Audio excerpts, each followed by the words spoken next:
이리온아 이리온. 방금 전에 얘기했지만 이 자리 갖고 크리아스 2분 날 세미나 하는 것 같은데 어떻게 하여튼 올해 굉장히 화두가 됐던 거죠. MMT론. 예. 이거 갑자기 이거 자료를 쓰셔가지고 제가 이거 왜 어디 요청들이 좀 들어와서 썼던 거죠? 그때 PPT. 아니요. 그냥 쓴 거야? 그냥 쓰고 싶었었는데요. 이게 뭐냐면은 내년에 이제 지금 얘기 많이 나오는 게 엘리자베스 워렌이 3월까지는 좀 치고 나갈 것 같다라는 얘기들이 많거든요. 민주당. 예. 근데 워렌 민주당 의원들 대부분이 MMT 이론을 재정 마련의 기초 이론으로 하고 있어요. 그다음에 트럼프 대통령도 사실은 보시면은 재정 적자도 늘려야 된다라고 그러고 달러 약세 만들어야 된다라고 그러고 그런 정책들이 또 부채 한도 상향 없애자는 얘기도 했잖아요. 이게 다 MMT 이론하고 연동이 되는 이론들이거든요. 내가 이해하는 MMT라는 건 기본적으로 화폐 주권이 있는 나라는 재정 정책을 갖다가 좀 적절히 써도 된다. 문제 없다. 뭐 이렇게 보면 되는 거 아닌가? 예, 그죠. 우리나라도 재정 정책 좀 세게 나가려고 하니까 전 세계적으로 2020년에 MMT가 좀 더 많이 화두가 될 것 같아서 그런 거예요. 거의 뭐 내년에는 MMT 얘기가 굉장히 많이 나올 거예요. 그리고 MMT가 해주는 역할이 뭐냐면은 정부에서 재정 적자 정책을 펼쳤을 때 그거를 정당화해주는 이론이라고 보시면 될 것 같아요. 그래서 일단 5회부터 풀어가면서 인사부터 합시다. 우리 둘이서 하지만. 네, 윤세 임조입니다. 예, 이코노미스트 최광현입니다. 네. 우리 아무도 없네. 그래요. 시작합시다. 예, 이거 6페이지부터 봐주시면 될 것 같고요. MMT 이론이라는 게 두 갈래에서 따왔어요. 그러니까 하나는 케인지안들이 이론을 따온 거고요. 다른 하나로 보시면은 칼레츠키, 마르크스에서 내려오는 칼레츠키 이론을 따왔다라고 보시면 돼요. 그래서 칼레츠키 성장, 예, 소득주도 성장이요. 그래서 얘기하는 게 뭐냐면은 MMT에서는 궁극적으로는 케인즈에서 얘기하는 것처럼 정부 지출을 늘려서 경제를 성장시켜야 된다는데 그 경제를 성장시키는 방법이 뭐냐에 대해서 칼레츠키에서 따와서 완전 고용을 만들어서 성장시켜야 된다라고 얘기를 하는 게 MMT 핵심이라고 봐주시면 될 것 같습니다. 몇 가지 이제 기본 개념 좀 어렵다고 생각하실 수 있는데 일단은 잡고 가야 될 것 같아요. 이게 없으면 아예 얘기가 안 되거든요. 7페이지에 이 파란색 보시면 많이 들어보시는 얘기일 거예요. MV는 PY라고. 피셔 방정식. 그렇죠. 이 피셔 방정식의 원래 의미하고자 하는 바가 뭐냐면요. V가 고정돼 있기 때문에 통화량이 증가하면은 인플레이션이 발생한다라는 게 피셔 방정식이 설명하고자 하는 바입니다. 근데 거꾸로 되는 이론, 그러니까 V가 우리가 이제 QE1이나 QE2를 폈을 때 통화량이 늘어났을 때 통화 유통 속도가 줄어드는 걸 경험을 했잖아요, 이미. 그러면 MMT에서 얘기하는 거는 통화량이 늘어났지만은 통화 유통 속도가 줄어든다면 인플레이션이 발생이 안 한다고도 얘기할 수 있다라고 얘기를 하는 거고요. 한마디로 지금까지 피셔 방정식을 써서 통화량이 늘어나면 인플레이션이 난다라는 거는 틀렸다라고 얘기를 하고 있습니다. 실제로 다음 페이지에 봐주시면요. 그림 3번에서 보시는 것처럼 2009년을 기점으로 해서 M1하고 CPI 지수가 완전히 괴리가 나오기 시작했고요. 정말 이 금융위기의 가장 큰 변화가 어쩌면 그렇죠. 이 현상 때문에 연준도 위기 이후에는 디플레이션 파이터처럼 된 거고. 그렇죠. 돈을 풀어도 인플레이션 안 나니까. 그게 근데 그림 4번이에요. 얘네들이 얘기하는 게 시장에서 일반적으로는 화폐라고 퉁쳐가지고 얘기를 해버리는데 시장에서 우리가 생각하는 유통화 통화를 늘린 게 아니라 결론적으로는 지급준비금을 엄청나게 늘린 그림이 나왔었기 때문에 CPI하고는 상관이 없는 그림이 나오기 시작한다라고 얘기를 하는 거고요. 그 밑에 보시는 것처럼 그림 5번이 이제 근본이제 체제나 브레튼 우즈 체제처럼 금을 기본 자산으로 하는 체제에서는 사실 수요 공급의 이론이 맞을 수 있기 때문에 이게 유사하게 움직이는 모습을 보여주는데 브리튼 우즈 체제 이제 포기한 다음 근본이제가 없어진 다음부터는 그림 6번처럼 CPI하고 통화량 증가율은 아무런 상관이 없는 지표다라고 얘기를 하는 거죠. 실제로 그렇게 나오고 있고요. 그래서 제가 먼저 말씀드리는 거는 통화량이 증가해도 인플레이션은 나오지 않습니다. 그 말씀을 드리는 거고요. 9페이지에 그림 9번 보시는 것처럼 밀턴 프리드만이 얘기한 거죠. 완전 고용 생산 하에서는 통화량이 증가하면 인플레이션이 발생한다라고 그치. 얘기했는데 인플레이션은 언제나 화폐전 현상이라고 우리가 예. 교과서에서 배웠는데. 근데 제가 두 가지를 말씀드릴 수 있는 게 하나는 케인즈가 그거에 대해서 얘기했잖아요. 그렇게 오랜 시간이 되면 우린 모두 죽는다고. 그렇지. 예, 그래서 케인즈를 받아온 애들이라서 단기적인 정책에 더 집중을 합니다. MMT는. 거기 더해가지고 MMT의 목적은 어떻게 하면 완전 고용 생산을 만들 수 있느냐거든요. 근데 완전 고용 생산을 가정을 했어요. 그럼 이 순간까지 오면은 MMT를 안 해도 돼요. MMT의 이론대로 해도. 그리고 하나 더 말씀드리고 싶은 게 그림 8번입니다. 이 항등식은 되게 많이 나오는 항등식인데 결론적으로 말씀드리면 개인저축하고 정부저축이 투자라는 개념이 나오기 때문에 정부의 지출이 증가하면 할수록 저축이 줄어들어서 투자가 감소한다라는 게 주류 경제학에서 얘기하는 거예요. 근데 요 세 번째 줄에 Y-C-T 그다음에 T-G를 생각해 보시면요. 투자가 늘어나기 위해서 뭐 어떻게 돼야 되느냐라는 질문에 대해서 두 가지가 나옵니다. 민간 소비가 줄어들든지 정부 지출이 줄어들든지. 그러면은 그 얘기가 과연 직관적으로 맞는 얘기냐 하는 질문이 나오는 거죠. 민간이 소비를 줄이거나 정부가 지출을 줄이면은 투자가 늘어나니까 좋은 거다? 이게 맞냐라는 질문이 MMT에서 하고 있는 겁니다. 전화 계속 해봐. 들어볼게. 나도 이 책도 읽어봤는데 왜 이렇게 잘 모르겠지? 10페이지에 봐주시면요. 그림 10번인데 불가능한 삼위일체는 다들 아시잖아요. MMT를 쓸 수 있는 거는 변동환율을 쓰기 때문에 쓸 수 있다라고 얘기를 하는 거고요. 왜냐하면은 통화 발행이 증가하거나 감소하는 거에 따라 가지고 그거를 이 변동을 스무스하게 만들어주는 건 결국에 환율의 변화다라고 얘기를 하고 있는 거예요. 그래서 중국에서는 MMT를 쓰기가 조금 쉽지 않은 구간이 있는데 만약에 중국에서 MMT를 쓰고 싶다면은 외환 보유고 그러니까 달러를 충분히 많이 가지고 있으면 그 달러에 대한 신뢰를 바탕으로 해서 MMT를 쓸 수 있다라고 그래서 고정환율제에서도 쓸 수는 있는데 문제는 생길 거다라고 설명을 하고 있습니다. 기본적인 개념을 말씀드릴게요. MMT가 왜 이런 식의 약간은 거꾸로 되는 설명이 나올 수가 있냐면요. 챕터 2 가신 거죠? 네. 왜 화폐가 사회에서 받아들여지느냐라는 경제학의 질문에 대해서 보통 경제학자들은 교환을 편리하게 해주기 때문이다라는 거 하나 하고요. 두 번째는 상대방이 그것을 받을 것을 알기 때문이다라고 얘기를 하거든요. 근데 MMT에서 얘기하는 거는 상대방이 그것을 받아들여 줄 것을 알기 때문에 받아들여진다라는 거는 말이 되는 소리냐라고 저는 질문을 하는 거고요. 화폐가 존재하는 이유는 정부가 그거를 세금으로서 무조건 받아줄 거를 알기 때문에 화폐는 신뢰성을 얻는다라고 얘기를 합니다. 그러니까 화폐가 받아들여진다는 게 무슨 말이야? 주류 경제에서는 화폐가 받아들여진 이유를 네. 화폐가 화폐로서 그러니까 다른 사람이 뭘 사고선 화폐 줬을 때 번역체 갖고 이거 주류 경제 화폐가 인정받는 이유, 그 유통이 되는 이유 이거 말하는 거야? 뭐 그 얘기죠. 근데 이 받아들여짐으로써 받아들여짐을 쓰기 위해서 약간 그렇긴 했는데 뭐 어쨌든 화폐가 사용되는 이유, 유통이 되는 이유가 교환이 편리해서가 아니라는 거죠. 화폐를 받아서 정부가 세금을 지불할 수 있기 때문이다. 그러니까 정부에서는 언제나 만약에 우리나라 정부라고 그러면은 10,000원짜리를 세금으로 냈을 때 세금으로 반드시 받아주잖아요. 그 믿음 때문에 화폐라는 게 가치를 가진다라는 거죠. 물물 교환이 편리하다라는 거는 기능이지 화폐가 받아들여지는 이유는 아니다라고 얘기를 하는 겁니다. 그러니까 정부가 받아주니까 또 화폐라는 거를 언제든지 받아줄 거니까 조세를 내는데 꼭 화폐가 아니라 딴 걸 내는 게 아니라 돈으로 낼 수 있으니까 언제든지 화폐다 인정받는다. 그 얘기가 동일한 얘기가 되는 게 13페이지에 그림 12번을 보시면요. 요 10파운드 적혀 있는 거 옆에 조그맣게 글씨 적혀 있는 게 맨 위에 있는 그 첫 번째 줄이거든요. 이거는 모든 파운드화에 적혀 있습니다. 그러니까 이게 뭐냐면은 나는 당신이 2파운드를 가져와서 요구할 때 언제든지 이거에 대한 가치를 지불할 걸 약속한다라는 뜻이에요. 정부가 보증한 거지. 그렇죠. 그러니까 정부의 대출 증서라는 거죠, 화폐는. 그렇지. 기본적으로. 그러면은 사람들이 이 MMT에서 얘기하는 거는 약간 닭이 먼저냐 달걀이 먼저냐는 싸움 같은 건데 사람들이 얘기하는 거는 기본적으로 이렇습니다. 민간에서 세금을 내야지, 소비를 해야지 정부가 그 돈을 세금을 받아서 그 돈으로 소비를 한다라는 거잖아. 지출을 한다잖아요.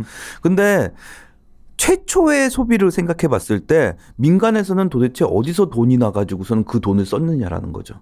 그러면은 결론적으로는 정부가 화폐를 발행해서 지출한 게 먼저다라는 거고요. 그렇기 때문에 정부는 세금을 거는 게 아니라 일단 정부가 화폐를 발행해서 썼어야지. 화폐 발행하고 정부가 지출하는 게 화폐다. 그죠? 정부가 지출을 했어야지 민간에 돈이 생겼을 거 아니에요. 그 돈을 주기 위해 가지고 처음에 화폐를 발행한 거고요. 조세를 받기 위해서. 그거를 다시 그러면은 이 결론은 이렇게 됩니다. 정부가 지출을 해야지 민간이 소비한다. 민간이 소비해야지 정부가 돈이 생겨서 소비한다가 아니라는 거죠. 우리는 보통 그 경제학에서는 예. 은행에서 이제 어떻게 하면 은행이 신용 창조돼 가지고 화폐가 막 이렇게 발생하고 이렇게 보는 거잖아. 예. 근데 그게 아니라 은행이 신용 창조해서 화폐가 막 이렇게 생긴 그게 작동하고 있는데 시각을 약간 달리해 가지고 그냥 정부가 예. 찍어내면 그게 바로 화폐다. 극단적으로 말씀드리면요. 세금이 없어도 정부 지출은 가능하다입니다. 세금이 한 푼도 없어도. 재정의 균형이라는 게 의미 없다 보네. 예, 그러니까 그렇죠. 그 얘기는 결론은 내가 아는데 이론을 예. 또 한번 보자는 얘기니까. 그래서 15페이지 보시는 것처럼 MMT 하는 사람들은 오바마를 굉장히 싫어해요. 이 말을 굉장히 우스운 얘기로 취급을 하더라고요. 정부의 돈이 떨어졌다라는 말을. 정부는 돈이 떨어질 수 없는 곳이다라고 얘기를 하는 거고요. 버냉키가 백악관에서 이게 청문회 할 때 질문이 나온 거예요. 그러니까 QE를 했을 때 세금을 사용해서 그러면 민간에다가 자금을 유통시킨 거냐 통화를 그렇게 질문을 했거든요. 그랬더니 버냉키가 얘기한 게 세금은 한 푼도 안 썼고 컴퓨터에서 엔터키를 쳐가지고 민간 은행의 계좌를 넓혀줬다라고 대답을 했습니다. 이게 맞는 말인데 우리가 수치상으로 보면 정부의 재정이 정부도 하나의 경제 주체로서 세금이 들어온 세수로 하면 세출해서 균형을 맞추고 이렇게 우리가 계속 재정학에서 이렇게 균형 재정론, 뭐 적자 재정 뭐 이 정도 생각해야 하는데 그 자체가 무의미하다고 보는 애들이네 그냥. 균형 재정은 나쁜 거라고 보는 겁니다. 네. 그리고 근데 이게 근본적으로 우리나라 같은 나라는 할 수 없잖아. 어느 정도는 할 수 있죠. 그러니까 근본적인 부분은 정부가 믿음을 줄 수 있는 신뢰를 줄 수 있는 한계점까지는 할 수 있다라는 겁니다. 그러니까 결국 내가 이제 전에 무슨 책 읽다가 예. 이노우에인가 뭐 이노우에 뭐 일본 사람도 이거 주권화폐론 이런 게 있더라고. 예.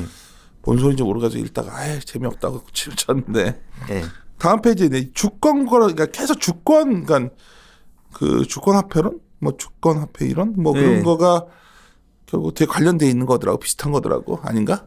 주권화폐라는 게 가장 기본 개념이에요. 모든 국가는 하나의 화폐를 가지고 있고 그 화폐를 발행할 수 있는 권리가 국가가 경제로서 가지는 가장 큰 권리다라고 얘기하는 게 주권화폐입니다. 그렇지. 그러니까 그 나라가 신뢰만 있다면 재정을 마음대로 써도. 근데 신뢰라는 게 꼭 기축통화일 필요는 없어요. 그런 잘못 알고 있었네 내가 그러면. 이 나라가 내가 국채를 발행했을 때 이 국채를 갚아줄 수 있을 거라는 신뢰입니다. 근데 그건 내가 오해하고 있었던 부분이에요. 잘 모르고서. 그래서 만약에 국채를 못 갚아줄 정도까지 올라가 버리면은 그러니까 부채가 많아지면 당연히 그거에 대한 반대급부로 나오는 거는 환율의 통화의 하락이라고 약세로라고 얘기를 하는 거고요. 달러는 통화가 약세로 그렇게까지 갈 수가 없기 때문에 무한정으로 찍어낼 수 있다라고 얘기를 하는 겁니다. 그림 20에 이게 무슨 말이야? 그림 20에. 방금 제가 말씀드린 그 말인데요. 아니, 그 말인데 이 사람이 누구야? 거들리요? 이 사람 주권화폐론 얘기한 사람이고 이 보통 사람이? 화폐의 개념에 대해서는 MMT에서 이 사람 개념을 많이 따와주고 얘기를 하거든요. 그래서 넣어놓은 거고요. 뭐 누구냐고 그러시면은 경제학자죠. 알았어. 예. 18페이지가 거의 유일하게 MMT 하는 사람들이 이제 수식으로 제공을 해주는 그 항등식이에요. 이게 뭐냐면은 기본적으로 국내의 민간 자금하고 국내의 정부 자금하고 해외에서 왔다 갔다 하는 자금을 합쳐보면은 그건 결국엔 0이 될 수밖에 없다라는 거고요. 경상수지는 사실 정책으로 바꿀 수 있는 게 아니잖아요. 그러면 기본적으로 생각했을 때 민간 잔고하고 정부 잔고를 생각하면은 정부가 흑자가 난다는 소리는 언제든지 민간은 적자가 난다라는 뜻이랑 동일하다라는. 나 이건 이해했어. 저번에. 그러니까 정부가 적자를 많이 내야 민간이 흑자가 나는 거더라고. 근데 그걸 실제로 증명한 게 18페이지에 있는 그림 23이에요. 근데 내가 하나 이해가 안 가는 게 뭐 많은 나라들이 막 재정 적자 큰 나라들은 경제 망가지잖아. 남미에 막 이런 나라들이나. 이머징이잖아요. 이머징이잖아요. 신뢰의 정도를 넘어선 거죠. 그러니까 신뢰라는 게 재정 적자가 커지면 신뢰가 있는 거 아닌가? 근데 약간 그런 생각. 기축통화가 빼고 나서는 참 가능하겠나 하는 생각이 난 드는데 아닌가? 그런 식으로 보셔야 되죠. 정부가 경제를 성장시킬 수 있을 만큼 적자 재정을 쓰는 건 괜찮은 건데 걔네들은 그걸로 성장을 못 만들었잖아요. 안 만들었고. 그러니까 예. 오케이 진행합시다. 그래서 조금 넘어가셔서 23페이지. 이건 그림을 순서대로 MMT를 제가 전체적인 그림을 MMT에서 얘기하는 거 보여드리려고 넣는 거고요. 이건 순서대로 따라오시면은 그게 MMT에서 얘기하는 거의 대부분의 얘기라고 생각하시면 돼요. 23페이지에 그림 36부터 시작하는 거고요. 일반적으로 경제학자들이 생각하는 거는 이제 두 개의 냄비가 있다라고 보면은 PS가 민간 경제입니다. 그리고 FG가 정부 경제예요. 그러면은 민간에서 세금이나 국채를 사주면은 그게 정부라는 곳으로 달러가 들어가서 정부가 소비를 한다라고 생각을 그치. 합니다. 이게 우리가 배운 거. 예, 그리고 오른쪽에 보시면 정부는 소비만 하는 게 아니라 그 돈을 가지고 국채 원금을 상환하고 이자를 지급합니다. 여기까지는 이해하시죠? 그 다음에 보시면 요즘에 문제가 되는 건데 우리나라도 그렇고 미국도 그렇고 이 위쪽에 있는 큰 화살표가 의무 지출이에요. 오바마 케어 같은 거. 그런 의무 지출들이 너무 늘어나고 있기 때문에 재량 지출할 수 있는 여지가 굉장히 작아지고 있고 오른쪽 그림 보시는 것처럼 재량 지출은 디스크레셔너리라고 그래서 이건 뭐 다 용어로 쓰는 거니까. 뭐 그건 그냥 의무 지출은 오바마 케어 뭐 이렇게 매년 무조건 나가는 돈이고요. 재량 지출은 자기가 어디 경제 성장하고 싶다 해서 쓰는 돈이에요. 그렇게 보시면 될 것 같고요. 그림 39 보시는 것처럼 민간 경제가 돈이 많이 줄어든다면은 결국에는 중국이나 이런 데서 국채를 사주는 그런 그림이 나오면서 중국에 귀속될 수밖에 없다라는 게 요즘 경제학자들이 굉장히 걱정하고 있는 이론입니다. 근데 이게 되게 불안해하는 거지 이 부분을. MMT에서 일단 근본적으로 반론을 제기하는 게 그림 40이에요. 정부가 국채 원금을 상환하든 이자 비용을 지불하든 아니면 어떤 식으로 지출을 하든지 간에 그거는 결국 민간 경제로 다시 들어가는 자금이다라는 얘기를 하고 있는 거고요. 되게 쉽게 말하는 거 아니야 너무 이거를? 근데 이거는 뭐 당연히 맞는 얘기죠. 그래. 정부가 쓴 돈은 당연히 민간으로 가야죠. 근데 그림이 25페이지에 그림 42를 봐주시면은 근데 지금까지의 가정이 근본적으로 틀린 점이 뭐냐면은 정부가 먼저 돈을 쓰고 민간이 그거를 받는다라는 개념이 맞다라는 겁니다. 지금 바꾼 거네 완전 순서를. 그래서 그렇게 했을 때 인플레이션을 어떻게 조정하느냐라는 게 이 냄비 민간 경제 냄비가 넘치면 인플레이션이잖아요. 돈이 넘치는 거니까 그걸 막기 위해서 세금 정책을 쓸 수가 있다라는 거죠. 세금을 쓰면은 민간에 있는 물이 줄어들어 가지고 물이 넘치지 않게 만들어내는 거고요. 민간에 돈이 너무 많으면 인플레가 나니까 예. 세금을 많이 걷어들인다는 거야. 그러면 인플레를 막을 정도로만. 그렇게 걷어들이는데 왜 세금은 순환이 안 되냐면요. 정부로 세금은 정부가 발행한 대출 증서기 때문에 대출의 의무를 다하면은 폐기되는 거기 때문에 순환이 안 되는 거예요. 그다음에 세금만 가지고서는 인플레이션을 막으면은 경기가 침체될 수 있잖아요. 그래서 만들어진 개정이 연준의 개정이다라고 얘기를 하는 겁니다. 정부 개정. 그래서 왜 가끔 인터넷 같은 거 보시면은 정부의 국가 부채가 얼마다 막 숫자 막 나오잖아요. 그 숫자가 이거는 버려진 돈이 아니라 그냥 언제든지 민간 경제로 다시 갈 수 있는 숫자기 때문에 숫자가 아무리 높아져도 의미가 없다라고 얘기를 하는 거고요. 그래서 결론적으로 26페이지에 있는 그림 47번의 그림이 아무리 봐도 참 동의가 하기 힘들었던 게 정부의 부채가 지나치게 많아도 이게 무슨 뭐 덜 쓸 수 있는 돈일 뿐이지 문제가 안 된다는 그 논리 자체가 기존의 경제학 사고로선 도저히 나는 잘 이해가 안 가 여전히. 이론적으로 논리는 틀리지 않은 것 같은데. 네. 맞습니다. 근데 이런 거예요. 만약에 부채를 안 늘리는 방법도 얘네들이 제시를 해요. 근데 정부를 부채를 늘린다라는 측면에서 생각해 보셨을 때 부채가 늘어나는 거에 반대 급부는 달러가 약세로 가는 거잖아요. 달러가 자기가 원하는 만큼 약세로 보내는 거는 부채가 늘어나는 걸로 때문에 문제가 될 게 없고요. 만약에 달러가 지나치게 약세로 갔다라고 그러면은 부채를 안 늘리면 그만입니다. 이게 부채를 무한대로 계속 늘리자라는 뜻이 아니거든요, 사실은. 지금의 부채 수준은 크게 문제될 게 전혀 없다라는 얘기를 하고 싶다는 거고요. 계속해서 말하는 게 이제 엄청나게 이제 크게 보면 과잉 부채와 낮은 금리에 대한 고민이잖아요. 둘의 대결 구도 속에서 우리가 매크로를 고민하고 있잖아요. 산수한 시키면.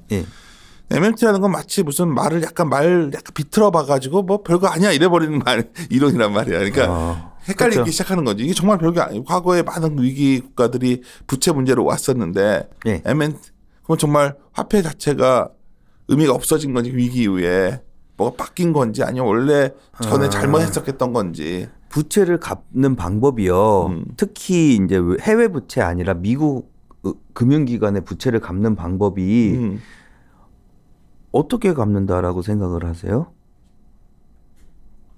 부채를 갚는다. 국채를 사오는 거잖아요. 그죠? 국채를 다시 가져오려면은 연준에서 사주잖아요. 그 연준 사줘야지 그래서. 그럼 지급준비금을 늘리는 거잖아요. 지급준비금은 화폐를 발행해서 늘리는 게 아니라 엔터를 쳐가지고 지급준비금 계정을 늘리면 되는데요. 지금 마음대로 찍으면 되니까. 네. 그게 뭐 헬리콥터 맨이고 그게 일종의 그건데. 네, 그러면은 아무런 문제가 없잖아요. 갑시다. 동의하기 힘들지만 드는 거. 예, 그래서 27페이지에 그림 48이 가장 극단적으로 이제 재정 적자를 펼쳐야 된다라고 얘기하는 이유예요. 그러니까 연초에 민간에 돈이 어느 정도 있을 텐데 자금이 거기에 정부의 지출을 한 만큼 자금이 추가됩니다. 근데 만약에 정부가 지출한 돈보다 적게 세금을 거두면은 결국 민간에 남아있는 자금이 더 많아지게 된다는 거죠, 연초보다. 그러면은 그거를 민간에서 쓰게 되면은 민간 경제 성장 효과로 발현이 된다라는 게 MMT 이게 MMT의 전부입니다. 그러니까 문제인데 이제 여기서 내가 항상 고민하는 게 무슨 이론인지 나도 전에 한번 얘기했었잖아. 근데 이제 정부가 돈을 많이 쓴다는 건 되게 비효율적으로는 기본적으로 생각하거든. 정부 지출이라는 게 민간에서 그냥 하게 하면 될 텐데 정부가 여러 가지 너무 돈을 많이 써서 막 엄한데 돈 쓰고 이러면 되게 경제가 비효율적으로 가지 않을까. 그냥 막연하게 그러니까 적자 재정은 오케이인데. 근데 많은 분들이 얘기하시는 게 정부가 돈을 안 쓰면 민간으로 돈이 어떻게 가요? 그러니까 사실 이렇게 되면은 정부가 그냥 계속 재정 적자해가지고 모든 사람을 다 고용해주면 되겠네. 그 얘기하는 겁니다. MMT의 그 정책 과연 이게 그러니까 이론적으로 문제가 없는데 어떻게 보면 소득적 상당정도 그러다 보니 거기서 연결이 되는 것 같고 그냥 기본소득으로 다 정부가 찍어서 나눠줘도 될 텐데 그게 무한정 할 수는 없는 거잖아. 무한정은 못하죠. 근데 이거 보세요. 그림 48에서 마지막 그림에서 제가 핵심이라고 말씀드린 이유가 지출보다 세금을 적게 걷는 거잖아요. 지출을 많이 할 이유가 없어요. 세금을 적게 걷으면 돼요. 지출보다. 또 그거는 감세를 하면 된다고요. 감세 그건 괜찮은데. 네, 그러니까 어떤 식이든지 이제 이해해서 증세를 통해 막 재정 지출을 맞출 게 아니라 그렇게만 할 필요는 없어요. 세금 안 걷고 그냥 재정 지출 적자를 해버리면 경제가 활성화된다. 말 되는데 딱 세금 낮춰준다니까 좋은데. 그러니까 우리나라 입장에서 치면은 뭐냐면은 완전 고용을 소득 주도를 하고 싶으면 우리나라에서 지금 이 소득주도 성장론을 가져왔는데 중간 과정이 잘못된 게 뭐냐면요. 전에도 말씀드렸던 것 같은데 민간에서 세금을 가져와서 그 세금을 이용해서 고용을 하면 안 되는 거예요. 이 이론으로만 말씀을 드리면요. 어떻게 해야 되냐면은 감세를 해가지고 그 감세한 거에다가 정부에서 부채 재정을 찍어가지고 재정 적자로 또 고용을 해줘야 돼요. 그게 얘네들이 주장하는 거예요. 야, 말은 될지 모르지만 야 그게. 근데 얘네들도 그런 얘기를 해요. 정부에서 복지 정책을 펴는 거나 아니면 그런 것들은 당연히 오류가 날 수밖에 없고 누구한테 혜택이 돌아가는지가 명확하지가 않다라고 얘기를 해요. 얘네들도. 그래서 제안하는 게 마지막 결론이 그겁니다. 고용 프로그램이라는 거를 만들어서요. 아예 그 기구처럼 거기에 재정 적자를 넣어버리고요. 그 프로그램상은 자동으로 움직이는 건데 경기가 침체 국면으로 가면은 자동적으로 일하고 싶어하는 사람들을 정부에 자금이 들어가면서 고용이 올라가 버리게 만들어버리는 거예요. 그렇게 만드는 프로그램을 만들자라고 얘기하는 게 사실은 MMT의 결론적인 건데 이거를 왜 민주당 의원들이 그렇게 쓰냐 하면요. 민주당에서 2030년까지 신재생 에너지 100% 하겠다.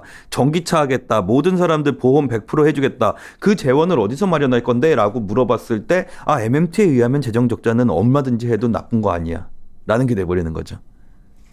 우리가 사실 국내에 나도 뭐 MMT가 얼마 안겠어요. 뭐 정관 교수님들이 많이 알겠지. 근데 제가 렌달 레이책을 번역돼 있으니까 한 두 번 본 것 같아요. 읽다 보니까 별 내용은 없는데 여기 다음 페이지가 해놨네. 이 부분이 기억이 나네. 28페이지 부분 렌달 레이책에 보면은 MMT에 대한 걱정들. 그러니까 짐바브웨 같은 뭐 인플레이션 할 거예요. 이거 좀 얘기 좀 해주세요. 일단은 약간 말장난이긴 해요, 이것도. 근데 이런 얘기를 하는 거죠. 일단 첫 번째로는 짐바브웨나 바이마르 공화국이 하이퍼하면 나오는 얘기잖아요. 얼마나 예를 들 게 없으면 맨날 이거 두 개밖에 없냐라고 얘기를 하는 거고요. 두 번째로는 바이마르 공화국을 예를 들어서 바이마르 공화국 같은 경우에는 사실은 통화를 많이 발행했다라는 그 팩트 하나만 보는데 바이마르 공화국이 패전국이었잖아요. 일단 독일이라고 생각하시면은 독일이 패전국이었는데 금을 갚아야 됐었어요. 금을 갚으려면은 외부에 수출을 해가지고 내부의 물건을 금을 받아와야 되는 거거든요. 근데 생산 시설이 망가져서 내부 수요도 충족을 못하는 상태가 됐다라는 겁니다. 그러면은 결론적으로 내부 안에서 물건들이 모두 내부 소비하고 외부 수출을 해야 된다라는 두 가지 때문에 경쟁이 촉발됐다라고 얘기를 하고 있는 거고요. 이 물건을 만들기 위해서 원재료는 또 외부에서 수입을 해와야 되기 때문에 또 물건에 대한 수요가 촉발됐다라고 얘기를 하고 있거든요. 그래서 이 모든 게 겹쳐지다 보니까 결국에는 인플레이션이 강하게 나타나는 구간이 형성이 됐다라고 얘기를 하고 있는 거고 이거를 일반적으로 그냥 다 차포 다 떼버리고서는 통화량이 증가하면 하이퍼였다라고 얘기를 해버릴 수는 없다라고 설명을 하는 거죠. 그리고 두 번째로 아까 이 부분이 재밌었던 부분이어서. 네, 두 번째로 아까 말씀드렸던 거 있잖아요. 그 재정 막 쓰면 어떻게 하냐고. 얘네들이 주장하는 건 막 쓰는 게 아니라 연초에 연말에 어차피 국회에서 예산안을 정하지 않느냐라고 얘기를 하는 겁니다. 예산안을 통해 가지고 제약선을 정해 놓는데 그 제약선을 정해 놓은 상태에서 부채 한도 때문에 중간에 또 막히는 게 말이 되냐는 거죠. 그럴 거면은 국회에서 어차피 부채 한도 상향도 정하는데 예산안을 통과시켜주면 안 되는 거였지. 예산안 그럼 이만큼 돈 써도 된다라고 통과시켜 준 다음에 부채 한도는 안 된다라고 얘기하는 게 말이 되는 정책이냐는 거죠. 지금 매년 미국의 부채 한도 협상 맨날 이게 큰 쇼크독을 했었는데. 근데 이건 저도 인정해요. MMT에서 얘기하는 거. 부채 한도 상향을 왜 해요? 그럴 거면은 예산안을 통과시켜주면 안 되죠. 이 돈을 쓰면 안 된다고. 그러니까 그럴듯한 것 같으면서도 하면 이게 말장난 같고 내가 항상 헷갈리는데 사실 이 자료에서 내가 이제 앞부분은 나도 렌달레이 책 봤었어요. 근데 MMT로 경제 해석 부분 있잖아요. 예. 이 부분 좀 해줄래요? 31페이지는 왼쪽 그림 차트가요. 딱 그거예요. 우리가 그러니까 금위기 이후에 하여튼 연준이 뭔가 많이 바뀌었거든요. 그랬을 때 MMT를 이해하고서 보면 상당히 흥미로운 그 해석이 가능하거든. 이 부분은 좀 같이 고민할 주제입니다. 한번 얘기 좀 해줍시다. 이 그림 52가 일반적으로 한국은행도 그렇고요. 일반적으로 얘기하는 금융시장 정책이에요. 그러니까 목표 주가를 얘기를 하잖아요. 누군가 이제 발표를 하면 한국은행장이 이 지준금을 움직여가지고 목표 주가를 맞추는 겁니다. 목표 주가를 떨어뜨리는 게 아니에요. 목표 주가가 아니겠지. 지금 뭐라고 해야 되지? 목표 금리. 목표 금리. 주가를 너무 주장했을 때 있다. 기준금리요. 예. 기준금리를 맞추는 게 지준금을 움직여서 맞추는 거거든요. 이게 다예요. 통화 정책은. 딴 거는 다 곁다리거든요. 근데 문제가 된 게 QE1, QE2를 펼쳤잖아요. 지준금이 너무 늘어나가지고 그림 53처럼 지준금이 저 오른쪽으로 가버린 사실 거예요. 이게 유동성 함정이잖아. 그런 거 아닌가? 뭐 유동성 함정이 될 수도 있지만은 안 될 수도 있죠. 지준금이니까요. 통화가 아니라. 예. 그래서 여기까지 오니까 이제 얘기가 나오는 게 뭐냐면 지준금을 줄이든지 늘리든지 간에 금리는 변화가 없는데 그러니까 전통적인 방식은 못 쓴다는 거잖아요. 안 먹혔지. 그래서 저는 개인적으로 말씀드리는 거는 여기서 자산 못 줄일 것 같아요. 그러면은 5년 있다가 전통적인 통화 방식은 결국에는 그림 53이 전통적인 통화 방식으로 바뀔 것 같다라고 말씀을 드리는 거고요. 완전히 바뀐다. 교과서가 바뀐다는 얘기인데. 완전히 바뀐다라고 말씀드리는 거예요. 그래서 통화를 결정하는 금리를 결정하는 방식은 이제 32페이지의 그림 55가 저기 미시킨의 화폐화 금융 같은 교과서 있잖아요. 예. 거기 이런 게 들어가 있어요? 안 봤지 최근 거는. 최근 건 안 봤는데 여기 들어 있죠. 예, 들어있어? 이게 그건데요. 예. 그래? 예. 그래? 모던 예. 미시킨 거네. 예. 오케이. 그림 55 봐주시면요. 그래서 어쨌든 기준금리 맞춰야 되잖아요. 그게 IOER하고 오버나잇 RRP입니다. 맨날 이거 얘기하는 건데. 이거를 조금 이제 알아듣기 쉽게 설명을 드리면 뭐냐면요. IOER이 원래는 기준금리의 바닥을 잡아줘야 돼요. 왜냐하면은 IOER이 1%라고 생각을 해보시면요. 그 밑에서 이 하루짜리 거래가 0.8%의 거래가 되면 당연히 거래 뭐하러 해요, 은행들이. 1%에 넣어놓죠. 그러니까 1%가 바닥이 돼야 돼요, 원래는. 근데 1%가 바닥이 안 되는 이유가 그 하루짜리 거래를 하는 애들 중에 지준금을 못 집어넣는 애들이 되게 많아요. 뭐 페니맥, 프레디맥 이런 애들이. 그러니까는 우리는 우리끼리 거래할래 이래버리니까는 금리가 0.9%, 0.8% 이렇게 떨어져 버린 거거든요. 기준금리가. 그렇게 되니까 이걸 막을 방법을 만들었어야 됐어요. IOER도 금융위기 이후에 나왔고요. 이 RRP도 금융위기 이후에 나온 거예요. 그렇지. 그래서 RRP가 뭐냐면요. 뉴욕 은행에서 하는 건데 이 지준금에 못 들어가는 애들도 전부 다 거래 대상으로 포함을 시켜버립니다. 그래서 RRP로 밑단을 잡고요. IOER로 윗단을 잡는다라는 얘기가 여기서 나오는 거고요. 근데 IOER이 요즘에는 연준의 평균 목표 금리랑 동일합니다. 그래서 IOER이 1.55로 발표되면은 보통 연준 기준금리의 평균치가 1.55라고 생각을 해주시면 되고요. 그 정도로만 생각하시면 돼요. 그래서 IOER이 굉장히 중요한 개념이다라고 봐주시면 될 것 같고요. 저는 계속해서 이 방식이 어차피 저는 이제는 자산 줄이기에는 늦었다라고 보고 있는 거고. 그러니까 이게 우리가 이제 비정상이라고 과거의 노마이라고 비정상적인 거라고 생각했던 것들이 뭔가 금융위기에 이게 해서 원래는 비율을 주기를 환자가 이제 뛰지 못하니까 누워 있으니까 걸어서 뛰게 뭐 걷게 하고 뛰게 한다 뭐 이런 거였는데 예.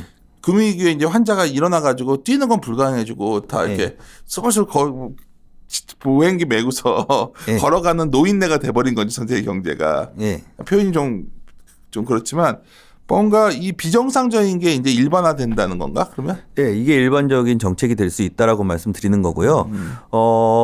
그렇게 생각해 보시면 돼요. 일본이 지준금을 늘린 다음에 못 줄이잖아요. 그러니까 못 한 번 줄이더라고. 늘려놓으면 못 줄여요. 우리는 그게 터질 거다 막 하는데 예. 발작이 나올 것이다 막 하는데 아, 이런 식으로 생각하시면 돼요. 이번에도 래퍼 발작도 어쩌면 잠깐 불안해하는 거잖아요. 그것도 뒤에 설명을 드릴 건데 이런 식으로 생각하면 돼요. 지준금이 원래 0에서 있었으면은 지준금이 움직이는 거에 따라 가지고 맞출 수가 있어요. 0을 기준으로 맞추면 돼요. 근데 지준금이 지금 뭐 한 1000까지 올려놨잖아요. 그러면은 민간 은행에서는 1000을 기준으로 움직여요. 이거를 줄여버리면은 0 기준에서 마이너스로 가는 거랑 똑같은 효과가 나와버려요. 그래서 지준금을 줄이기가 굉장히 어렵다라고 말씀을 드리는 거고요. 그거를 그럼 마음 편하네. 앞으로 이거 줄이지 않으면 되면은 그냥 계속해서 이러고 있으면 되는 거니까. 여기서 이렇게 있다가 지준금은 안 쓰면 그만이거든요. 그거는 부채로도 안 되잖아요. 가만히 놔뒀다가 나중에 문제 생기면 지준금 또 2배로 늘려버리면 돼요. 갑시다 할 텐데. 뭐 MMT 개념은 그래요. 이 대차대조표는 설명은 다 안 드릴 거예요. 근데 하나만 기억해 주시면 돼요. 그림 62에서 케이스 2가 뭐 케이스 2든지 아니면은 뭐 이건 렌달레이 책 보면 나오는 예, 거예요. 렌달레이가 요거 보면 어렵진 않아. 한 가지만 말씀을 드릴게요. 결론은 뭐냐면요. 지준금만 가지고 있으면 안 되고 결국엔 정부가 지출을 해야지 민간의 자금으로 들어간다라는 게 정말 막 돈 써도 된다는 내용이야 계속. 그러니까 지준금을 늘리는 건 의미가 없다라는 그렇지. 얘기입니다. 예, 지출을 해야 돼요 그걸. 근데 이 38페이지 말씀드릴게요. 자산은 많이 보셨는데 총 부채 개념에서요. 연준에서 비지준 부채라는 건 보통 통화량이거든요, 그냥. 요 그림이 재밌네, 진짜. 그래서 통화량은 빼버리세요. 그러면은 미국의 예금 기관의 지준금하고 정부의 계정이라는 게 남습니다. 근데 미국의 법상으로요, 미국 재무부는 자기가 재정 지출을 못 해요. 무조건 연준의 정부 계정에다가 돈을 넣은 다음에 그걸 가지고 지출을 해야 되거든요. 근데 정부 계정으로 지출을 하면요. 민간 은행이 지준금하고서 연동이 돼요. 정부 계정이. 왜냐면은 이렇게 생각하시면 돼요. 정부가 정부 계정을 늘렸다라는 얘기는 결국엔 정부채를 팔았다는 소리거든요. 정부채를 민간은행이 사면 민간은행의 지준금이 줄어듭니다. 그리고 정부의 계정이 올라가요. 그래서 정부 계정하고 민간은행 지준금은 플러스 마이너스로 동일하게 움직입니다. 거기에 더해 가지고 그 세금을 걷잖아요, 정부가. 사람들이 정부가 세금을 거두면은 꼭 그 뭐 기업한테 돈 가져가는 것처럼 생각을 하더라고요. 민간은행의 지준금이 줄어듭니다. 정부가 세금을 걷는다는 의미는. 그리고 하나 더 말씀드릴 수 있는 게 연준이 자산으로 국채를 늘렸다라는 의미는 결론적으로는 연방준비은행에서 지준금이 늘어났다라는 얘기인데 연준이 QT를 해가지고 국채를 줄이잖아요. MBS를 줄이거나 그러면 이 예금기관의 지준금이 줄어들어요. 그 결과가 나온 게 39페이지의 그림 71입니다. 지준금이 계속 줄어드는 그림이 나왔는데 RP가 왜 급등을 했냐면요. 이거 줄어드는 거 계산하고 그다음에 정부 계정 올라가 가지고 지준금 줄어드는 거 계산하고 세금 받아 가지고 지준금 줄어드는 거 다 계산해 가지고선 여기다 버퍼를 만들어 줘야 돼요. RP로. 근데 그걸 실패한 거예요. 연준에서. 그 계산이 생각했던 것보다 너무 컸던 거예요. 빠져나가는 돈이. 그러니까 그게 문제가 있는 거잖아. 그럼. 그린스펀이 2000년대에 그 백악관 청문회를 한 적이 있어요. RP 금리라는 건요. 2008년 이전에는 항상 거래되던 거예요. RP 금리는 항상 움직여 왔었어요. 자금 시장에서. RP가 그러니까 과거에도 뭐 이런 소위 그럼 단기적으로 어떤 그런 뭐 정부가 뭐 세금이나 뭐 이런 걸 이벤트성으로 이렇게 발작이 나왔다. 발작이 많이 나왔죠. 왜냐하면은 이게 뭐냐면요. 금융위기 이후에 최초로 단기 자금을 공급했다라는 뉴스 나오잖아요. 왜 그러냐 하면 금융위기 이후에는 QE를 워낙에 많이 해놔가지고 필요가 없었거든요. 그래서 그런 것뿐이지 그건 상관없어요. 근데 이렇게 보시면 돼요. 그린스펀이 뭐라고 얘기했냐면요. RP 금리가 급등한 거에 대해서 어떻게 생각하냐고 그랬더니 그거는 뉴욕 은행에서 RP를 담당하는 직원이 엔터를 너무 늦게 눌러서 그런 것뿐이다. 너무 엔터만 좋아하는 거 아니야? 아니 근데 아니 그린스펀이 그렇게 말을 했어요. 오케이. 네. 그래서 RP 금리라는 거는요, 뭐냐면은 단기 자금을 공급해 줘야 되는데 그 단기 자금을 공급해 가지고 민간은행에다 지급준비금 늘려주는 거는요, 사실은 아무런 문제도 없다라는 거예요. 근데 이 그림을 보고 두 가지를 생각할 수 있는 게 뭐냐면은 첫 번째로는 연준이 요번에 경험을 한 거는 생각보다 QT를 쓰면은 민간의 지준금이 자기들이 예상한 것보다도 너무 빨리 줄어든다라는 걸 경험했어요. 그래서 QE에서 정책 전환을 할 때 섣부르게 하기가 어렵습니다. 다음에는. 그리고 다른 하나는 정부 개정이라는 거는요. 원래 채울 이유가 없는 개정이에요. 정부 개정은 무조건 쓰려고 채우는 개정이거든요. 근데 정부 개정을 이만큼 채워놨습니다. 그 얘기는 뭐냐면 반대로 얘기하면 내년 초에 미국 재정 지출 엄청 많이 나올 가능성이 있습니다. 이건 무조건 써는 개정이에요. 뭐 이거야 뭐 내년 내후년까지도 네. 우리 하우스에서도 계속 논의되는 게 글로벌하게 보면 뭐 2019년 같은 경우에는 결국 연준이 인슈어런스가 금리 내려가지고 주가 됐는데 내년에는 정부가 재정 써가지고 주가 될 수도 있겠다가 내 생각이거든. 그러니까 내년 이거는 단기 자금이에요. 그래서 내년 1월 안에 무조건 나옵니다. 이건 안 나올 수가 없는 돈이에요. 아니 그러니까 전 세계적으로 보면 우리나라도 그렇고 그렇죠. 재정 지출이 나와야죠. 재정 지출 쪽으로 많이들 부담이 가는 것 같아서. 저는 개인적으로는 이제 뉴스플로우상으로 뭐 정부의 재정 적자나 이런 거에 대해서 우리나라 특히 사람들이 많이 우려하잖아요. 저는 그건 좋다고 봐요. 그럼 우리나라 지금 현 정부 정책에 대해서 내가 이제 다소 비판적 얘기했지만 나도 재정 어떻게든 투자 쪽 유도하는 건 좋은 것 같은데 세금을 좀 덜 걷으면서 하면 딱 좋겠는데 말이야. 더 좋죠. 감세를 더 해주면 더 좋은데 일단은 적자 재정으로 유지해 나갈 거라는 게 저는 굉장히 긍정적으로 봅니다. 그렇게 보시고요. 유로존은 MMT 입장을 기준점으로 말씀드릴게요. 유로존은 잘못하면 망할 가능성 높다라고 얘기합니다. MMT는. 빨리 안 변하면은 망한다라고 얘기하는. 왜 그런 거지? 이게 뭐냐면은 근데 MMT 학자들이 제일 인정을 받는 것 중에 하나가 유로존 위기를 예측했다라고 인정을 받는 거예요. 그게 뭐냐면은 20위는 유로화를 발급합니다. 아니 나도 이거 핵심은 알아. 네. 주권 국가가 아니라 막 얼개설개 나라들이 섞여 있잖아. 주권 화폐들이 안 돼 있는 거잖아요. 여기는. 그렇죠. 아니 그 어떻게 생각하시냐면요. 이탈리아의 입장에서 보면은 고정환율제라고 생각하시면. 그러니까. 네. 그러니까는 부채 상환이 안 된다라는 문제 있잖아요. 미국의 경우면 나올 수가 없는 거거든요. 근데 유로존은 나올 수밖에 없다라는 거죠. 그래서 어떤 의미로 말씀드리면요. 이거는 독일이 재정 적자를 인정을 해줘야 돼요. 무조건. 계속해서 뭐 GDP 몇 프로인가 네. 못하겠잖아 얘들은. 네, 유럽의 어떤 기존의 독일식의 어떤 재정을 좀 타이트하게 운영하는 거가 유럽 얼마나 굉장히 좀 하나만 말씀드릴게요. 22페이지에 봐주시면요. 적자 재정이라고 얘기했을 때 만약에 마스트리트 조약을 걸잖아요. 마이너스 3%로. 마이너스 3% 맞지. 네, 그럼 그림 35 같이 경상수지가 적자가 나는 구간에서 이 마이너스 3%를 걸어버리면은 유로존이 쓸 수 있는 정책의 여지가 요만큼이 됩니다. 확 줄어드는구나. 네, 다른 나라들하고 비교했을 이건 때. 좀 바뀐 것 같은데 유럽이 최근에. 이거는 법을 바꿔야 되니까요. 마스트리트 조약 자체를 바꿔야 되니까. 영국이 뭐 어쨌든 간에 네. 브렉시트를 통해 질서 있게 나가주면 영국이 나쁠 것 같지는 않은데 나는 아닌가? 영국 그건 진짜 나중 얘기라서 뭐 근데 사람들이 얘기하는 것처럼 막 문제가 생길 것 같지는 않고요. 영국이 근데 일단은 질서 있게 근데 이게 나가야 말하기에 따르는데 막 이러다가 정말 유로존이 해체되면 글로벌 경제 엄청난 악재 아니야? 엄청난 억제죠. 그래서 근데 그렇게는 안 가겠지? 내년하고 내후년 경제에서는 해체가 안 될 것 같아요. 왜냐하면 글로벌 무역량이 다시 늘어나니까 문제가 됐던 애들이 경상수지가 그래도 어느 정도는 개선이 되거든요. 그러면 아까 말씀드렸던 것처럼 민간 경제, 정부 경제, 경상수지 개념으로 생각을 해보면은 경상수지 흑자가 어느 정도 메꿔줄 수가 있어요.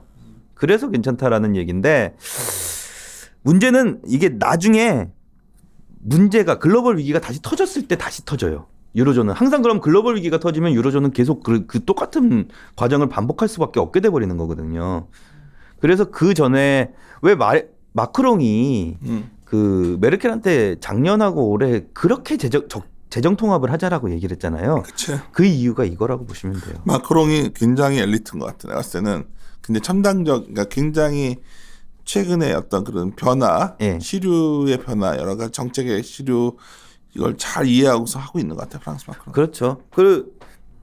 제가 말씀드리고 싶은 거는 저는 뭐 MMT 쪽을 완전히 신봉하는 건 아니지만은 사실 이론적으로는 결함이 많아요. 근데 그 생각해 주셔야 돼요.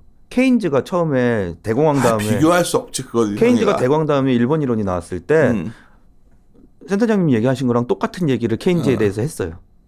그리고 결함이 너무 많고 모형도 없고 MMT를 너무 과대평가하고 있는데. 아니 케인즈 이론이 사실은 케인즈가 전부 다 만들어내지 않았잖아요. 케인즈가 아이디어를 제공하고 IS의 LM0도 다 힉스가 한 거야. 그 뒤로 나왔잖아요. 그러니까 다 뒤에 이제 배경을 만들어준 거죠. 제가 말씀드리는 거는 MMT의 아이디어를 가지고 그거에 대한 모델을 만들어지는 순간에 MMT가 주류가 될 수 있다라는 거죠. 모델이 없어. 그러니까 그게 MMT. 만들어지는 모델이 안 중요해요. 나온 이유는 이게 없는 논리적 적합성이 아직 좀 없는 거 아닐까? 그래 아까 민간 자산 그 정도는 일단은 나왔고 그거에서 또 발전이 돼 가겠죠. 어느 정도는 지금 근데 주류 경제학자들도요 얘기하는 거는 저는 분명히 말씀드린 건 피셔 방정식 있잖아요. 그게 도대체 몇 년도 방정식이에요. 그걸 가지고는 현대 경제를 설명을 못 해요. 확실한 건 맞아요. 그러니까 MV는 PY라는 게 우리는 금융위기에 구조적으로 뭐가 변한가 본다면 돈을 풀어도 인플레가 나지 않는다. 예. 그리고 또 하나 그러면서 연준의 역할이 바뀌었다.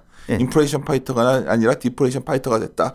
한결은 화폐가 소멸하고 있다. 그래서 뭐 블록체인 이런 거 가는 것 같고 한 주기는 또 한 주기는 뭐냐면 그렇다면 이게 근본적인 경제 이론 자체를 한번 재구축해보자. 저 말고 학자분들이 하실 것 같다는 느낌은 있어. 근데 이제 그게 MNT가 이제 약간 내가 이제 나는 공부를 이걸 많이 안 했지만 책 한 권 읽은 게 단데 뭔가 그럴듯한데 뭔가 그 토톨로지 논리를 순환 논리에 빠진 논리 뭐라고 해야 되지 이게 약간 그런 느낌이었거든 나는 이게. 근데 주류 경제학에서도 인정은 해요. 현대 화폐 경제를 가장 잘 설명하고 있는 건 맞다라고서 인정은 해요. 근데 그게 말로만 인정을 하니까 비판을 받는 거는 결론이나 아니면 중간에 그걸 설명하는 과정이나 이런 것들에 있어가지고 너무 논리성이 결여되는 거 아니냐라는 얘기를 해요. 근데 따올 것만 따오자는 거죠 저는 여기서. 그러니까 뭐 알고는 있어요. 내년에 말은 많을 것 같아요 여전히. 그리고 민주당 미국 대선이라는 게 결국은 지금 최근에 보면 미국에서 공화당 대비 민주당 정책이라는 거는 굉장히 이제 진보 쪽으로 극단으로 가고 있어가지고 너무 세요. 뭐 내가 봐서 MNT는 뭐 당연히 다 받아들이는 것 같더라고. 뭐 워렌뿐만 아니라 뭐더라. 그러니까 어떤 정책이 나오든지 간에 미국은 무조건 재정 적자 무지막지하게 갈 겁니다. 그래서 한국 경제는 저는 그래서 문제가 생겼던 이유가 그러니까 숫자가 낮아졌던 이유가 경제 성장 43페이지의 그림 82예요. 재정 수지를 너무 흑자로 가져갔고요. 그게 흑자로 가져가는 걸 보통 그림 81에서 경상수지 흑자가 메꿔줬었어요. 근데 경상수지가 적자로 나와버리니까 두 가지가 같이 겹쳐버리면은 민간 경제가 죽어버리거든요. 그게 첫 번째. 그다음에 두 번째는 보통은 주류 경제도 동일해요. 민간 경제는 한 개의 부분으로 생각을 하거든요. 근데 한국 같은 경우에는 기업하고 저소득자하고 고소득자를 다른 주체로 생각을 하는 경향이 있는 것 같아요. 그렇게 보시면요. 특히나 재정이 흑자로 나왔으면은 민간 경제가 부채가 늘어난다는 개념이거든요. 민간 경제의 부채가 늘어나는데 가계 부채는 줄이라고 그랬어요. 가계부채가 줄어들면 민간 부채는 늘어나는데 가계부채가 줄어들었다라는 얘기는 기업이 그걸 다 덤태기를 썼다라는 얘기예요. 부채로. 그래서 기업이 부실해질 수밖에 없는 그림이 나온다는 기업의 거죠. 부채가 뭐 엄청나게 현금 많이 들고 있는데 기업들은 밑단에 있는 기업들은 안 그렇죠. 밑단에. 이자 보상 배율이 안 되는 기업들이 많다라는 얘기가 밑에 있는 기업들이 자영업자도 기업이에요. 밑에 있는 기업들이 위태위태하다는 거죠. 자연스럽지 뭐 약간 예. 정확히 분류할 필요가 있는 게 기업 쪽. 하여튼 이거는 뭐 예. 오케이. 그렇게 돼가지고 결론적으로는 저는 요번에 정부의 적자 재정 정책에 대해서 굉장히 찬성하는 입장입니다. 어떤 거를 쓰든지 간에 민간에 돈이 들어간다는 건 확실하니까. 하여튼 뭐 그 정도 돈을 쓰면 당장 이제 뭐 야당에서는 뭐 나도 동일하게 뭐 어떤 정부가 지금 할 수 있는 거는 적자 엄청나게 돈을 쓰는 방법밖에 없는 것 같은데 예. 다만 그 돈을 써서 민간이 투자를 할지 아닐지 잘 모르겠단 말이야. 그거를 좀 세수 확보를 막 하려는 게 세수를 좀 낮춰주면 될 것 같은데. 감세를 조금 해주면은 더 좋죠. 금상첨화죠. 근데 그거는 사실 근데 요번에 왜 그 투자에 대한 세금 공제나 이런 것들 좀 늘렸잖아요. 그다음에 뭐 관광에 대해서 세금 줄이고 그러니까 현 정권에서 생각하는 식의 감세는 들어가긴 하고 있어요. 그게 우리가 생각하는 감세가 아니라서 그렇죠. 그러니까 아마 좀 크리스마스 전인데 생뚱맞게 저희들 무슨 MMT 이거 하겠지만 사적인 자리에서 많이들 얘기하잖아 이거 갖고서. 네. 그리고 센터장님이 책 읽었다고서는 설명 넘어가자 그래서 그렇지 듣는 사람들은 아무도 안 읽었을 텐데. 아, 그런가? 아니 많이 책 많이 팔렸잖아 옛날에 이제. 아무도 안 봤어요. 그래? 예. 우리 그때 읽고서 재밌게 했는데 난 솔직히 뭔 소리인지 잘 모르겠어. 근데 이제 확실한 거는 좀 참신했던 거는 그 이론 설명을 할 때 아까 그 부분이랑 내가 교과서에서 배웠던 거는 결국 그 인플레이션은 항상 화폐적 현상이라고 배웠는데 돈 풀어도 근데 내가 실제 경험한 거니까 돈을 풀어도 인플레가 안 났단 말이에요 위기 이후에. 그러니까 그런 걸 잘 설명해 준다라는 그거를 거예요. 설명은 이게 맞는 것 같다는 거지. 계속해서 우리가 뭐 돈 풀었으니까 인플레가 나고 연준도 나온 정책을 보면 야 이거는 기존에 우리가 옛날에 지급 준비를 조작하고 뭐 이런 게 교과서에 배웠던 그런 네. 연준 정책이었는데 이런 게 아니란 말이죠. 분명한 거는. 그거 안 한 지 오래됐어요. 그러니까 예. 내가 가끔 교과서가 옛날에 내가 배웠던 내가 갖고 있던 뭐 학교 때도 있지만 그래도 애널리스트 하면서도 뭐 이책 저책 뒤져보게 되잖아요. 예. 미식기도 옛날 거 갖고 있으니까 새로운 거에는 다 이렇게 들어가 있을 것 같다는 생각이 들고 얼마 전에 그 하여튼 블랑샤르 그 매크로 내가 좋아하잖아. 우리 항상 내가 그 매크로 책은 그거 좋아하니까 대학생 교과서지만 새로 나온 거 있길래 정말 몇 년 만에 신간 그 업계 개정판 사놓고서 보려고 그랬는데 한 페이지도 안 봤네. 연휴 때나 그거나 봐야겠다. 사실 근데 MMT에 대해서 MMT를 이제 못 믿겠는 사람 있잖아요. 난 못 믿겠어. 예. 그거를 못 믿겠는 사람은 오히려 이 책이 아니라 제프리 잉햄의 돈의 본질을 보시는 게 나아요. 번역돼 있어. 예, 번역. 나 영어로 된 건 못 읽어. 번역돼 있는데 그게 돈의 본질? 예. 어디 너 왜 못 봤지? 돈의 본질일 겁니다.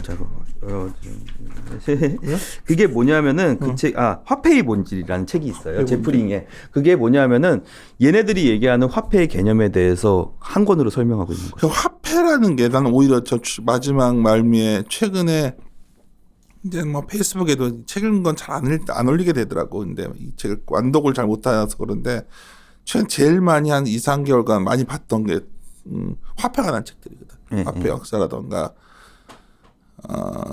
보다 느낀 게 금위위기 이후에 우리가 이제 내년에 결국 볼코를 규제 완화되면서 새로운 어떤 레버리지 사이클이 혹시 나와준다면 그렇죠. 근데 뭔가 이론적 배경이 없어. 그렇게 했을 때 뭔가 돈을 더 쓸 곳들이 안 남아 있는데 M&T도 마찬가지고. 근데 그렇게 생각을 해주시면 좋을 것 같아요. 이게 오르냐 안 오르냐보다는요. 대공황 이후에 케인즈가 한 가장 큰 업적은요. 이자율이나 이런 거에 대해서 고민을 해봐야 된다라고 화두를 던져준 거거든요. 근데 MMT는 이 서브프라임 모기지 사태 이후에 화폐가 뭔지에 대해서 더 고민을 해야 된다고 화두를 던져줬다라고 생각을 하는 거죠. 화폐의 본질에 대해서 아무도 고민을 안 했었거든요. 화폐에 대해서는 인류 역사에 계속 고민해온 주제 아닌가?